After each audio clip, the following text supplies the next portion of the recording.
Welcome to రాజనీతి.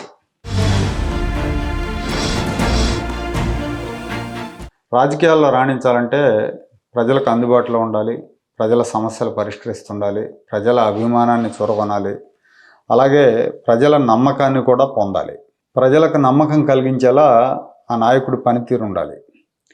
అలా ఉంటేనే ఆయన ముద్ర ఉంటుంది. అలా లేనప్పుడు ఏంటంటే పార్టీ గాలి కొట్టినప్పుడు గెలుస్తారు, పార్టీ గాలి లేనప్పుడు ఓడిపోతూ ఉంటారు. కొంతమంది నాయకులు ప్రజలకు నిరంతరం అందుబాటులో ఉండి వాళ్ళ సమస్యల పరిష్కారం చేస్తూ వాళ్ళని సాటిస్ఫై చేస్తూ అప్రతిహత విజయాలు సాధిస్తారు. అలాంటి వాళ్ళ ఉదాహరణ అద్దంకిలో గొట్టిపాటి రవికుమార్, పొన్నూరులో ధూళిపాటి నరేంద్ర కుమార్, రాజమండ్రిలో గోరంట బుచ్చి చౌదరి, టెక్కల్లో అచ్చెన్నాయుడు, ఇట్లా కొంతమంది నాయకులు ఉన్నారు. వీళ్ళ అప్రతిహత విజయాలకు అదే కారణం. ఇప్పుడు అదే కోవలో నారా లోకేష్ గారు కూడా పయనిస్తున్నారు. ఆయన ఒకవైపు మంత్రిగా ప్రభుత్వంలో కీలక బాధ్యతలు నిర్వహిస్తూ, అదేవిధంగా రాష్ట్ర పార్టీలో కీలక బాధ్యతలు నిర్వహిస్తూ, తాను ప్రాతినిధ్యం వహిస్తున్న మంగళగిరి నియోజకవర్గంలో ప్రజల సమస్యల పరిష్కారానికి కృషి చేస్తున్నారు, టైం స్పెండ్ చేస్తున్నారు, ప్రజలను కలుస్తున్నారు, సమస్యల పరిష్కారంలో తన మార్పు చూపిస్తున్నారు. యాక్చువల్గా ఆయన 2019లో ఎన్నికలకు జస్ట్ ఒక నెల రోజుల ముందు అనుకుంటా మంగళగిరి కాన్స్టిట్యున్సీ నుంచి కంటెస్ట్ చేస్తానని ప్రకటించి కాన్స్టిట్యున్సీకి వచ్చారు. అప్పుడు దాకా ఆయన దృష్టిలో మంగళగిరి లేదు, నియోజకవర్గానికి కొత్తగా వచ్చాడు. దాని మూలంగా ఏమైందంటే అప్పటికే తెలుగుదేశం పార్టీ మీద ఒక రకమైన వ్యతిరేకత, జగన్మోహన్ రెడ్డి ఇది నడుస్తూ ఉన్న టైంలో ఆయన మంగళగిరి ఎప్పుడూ తెలుగుదేశం పార్టీ గెలాల 85 తర్వాత 83, 85 రెండుసార్లు మాత్రమే గెలిచింది. ఆ తర్వాత మిత్రపక్షాల పొత్తు రకరకాల కారణాలతో సిపిఎంకి, సిపిఐకి, బీజేపీకి సపోర్ట్ చేశారు. చాలాసార్లు ఓడిపోయారు. కాంగ్రెస్ పార్టీకి గట్టి అడ్డాగా ఉండేది. ఆ తర్వాత జగన్మోహన్ రెడ్డి పట్టు సాధించారు. అలాంటి కాన్స్టిట్యున్సీలోకి వెళ్ళి కంటెస్ట్ చేసి 5,000 ఓట్లతో ఓడిపోయారు. ఓడిపోయిన తర్వాత నియోజకవర్గాన్ని వదిలేసి వెళ్ళలేదు ఆయన. నియోజకవర్గాన్ని అంటిపెట్టుకున్నారు. తనకి పనిచేసిన కార్యకర్తలకు అందుబాటులో ఉన్నారు, వాళ్ళ సమస్యలు పరిష్కరించారు. ప్రజా సమస్యలు కూడా తన సొంత డబ్బులతో పరిష్కారం చేశారు. కొన్ని చోట్ల రోడ్లు వేయించారు, కొన్ని చోట్ల బోర్లు వేయించారు, వైద్య సహాయం అవసరమైన వాళ్ళకి వైద్య సహాయం చేయించారు, ఇవన్నీ చేశారు. దాని మూలంగా ఏంటంటే ప్రజల్లో ఒక సానుకూల అభిప్రాయం వచ్చింది ఆయన మీద. దీంతో మొన్న జరిగిన ఎన్నికల్లో 90,000 పైచిలకు మెజారిటీ వచ్చింది. అంటే రాష్ట్రంలో టాప్ 3 మెజారిటీలు ఇది ఒక మెజారిటీ. ఇక గెలిచిన తర్వాత ఆయన ప్రతిపక్షంలో ఉండగా ఇచ్చిన హామీలు ఒక్కొక్కటిగా అమలు చేసుకుంటూ పోతున్నారు. ఉదాహరణ చెప్పాలంటే ఆ మధ్య మంగళగిరిలో ఒక ఫారెస్ట్ డిపార్ట్మెంట్ వాళ్ళది ఒక పార్క్ ఉంది.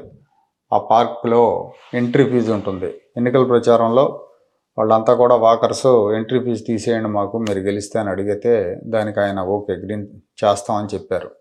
అయితే గెలిచిన తర్వాత తెలిసింది ఏంటంటే అది ఫారెస్ట్ డిపార్ట్మెంట్ ఆధీనంలో ఉంది కాబట్టి అక్కడ ఆ నిబంధనలు మార్చడం కుదరదు.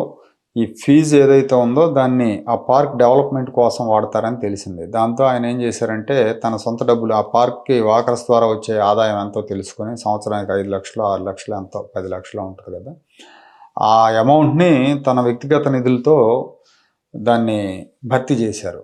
వీళ్ళందరికీ కూడా ఫ్రీ ఎంట్రన్స్ ఇచ్చారు.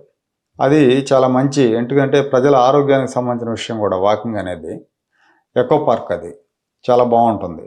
దాంతోపాటు ఇంకో కీలకమైన సమస్య ఒకటి పరిష్కారం చేశారు. అదేంటంటే పేదలకు ఇంటి పట్టాలు. మంగళగిరి నియోజకవర్గంలో చాలా చోట్ల కొండవాళ్ళ ప్రాంతాల్లో రోడ్ల పక్కన చాలామంది పేదలు ఇళ్ళు నిర్మించుకుని ఉన్నారు. వీళ్ళందరూ ఏంటంటే ఎప్పుడైనా ఇళ్ళు తీసేస్తారేమో, ప్రతి ఎన్నికలకు ముందు వాళ్ళు అడిగేది అదే, మా ఇళ్ళకి పట్టాలు ఇప్పించండి అని అడుగుతారు. ఎందుకంటే అవి ప్రభుత్వ స్థలాలు కాబట్టి ప్రభుత్వం లేపేస్తుందనే భయం ఉంటుంది.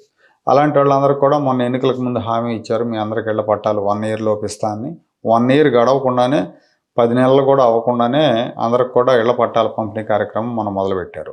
మన ఇల్లు మన లోకేష్ పేదలకు పట్టాభిషేకం అనే పేరుతో ఆయన ఒక కార్యక్రమాన్ని నిర్వహించి అందరికీ కూడా పట్టాలు ఇచ్చారు. పట్టాలతో పాటు నూతన వస్త్రాలు కూడా బహుకరించారు. పురుషులకేమో ప్యాంటు షర్టు, స్త్రీలకేమో చీర జాకెట్ పెట్టారు.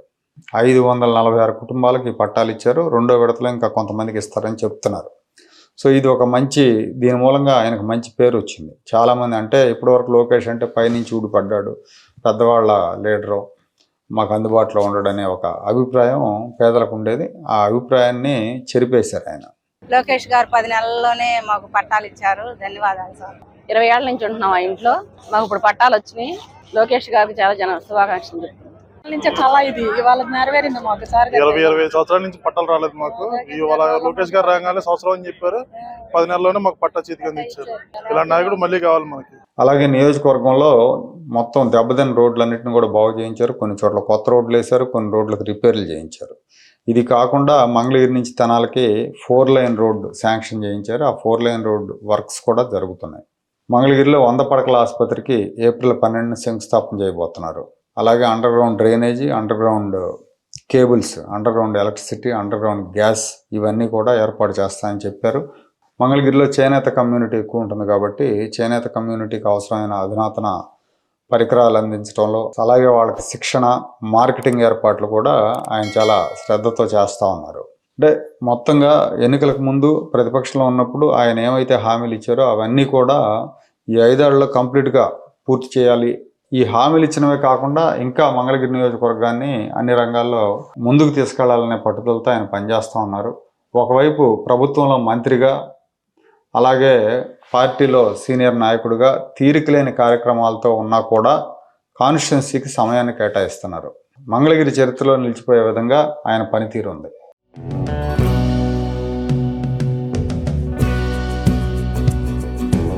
Like, share and subscribe to Rajaniti channel.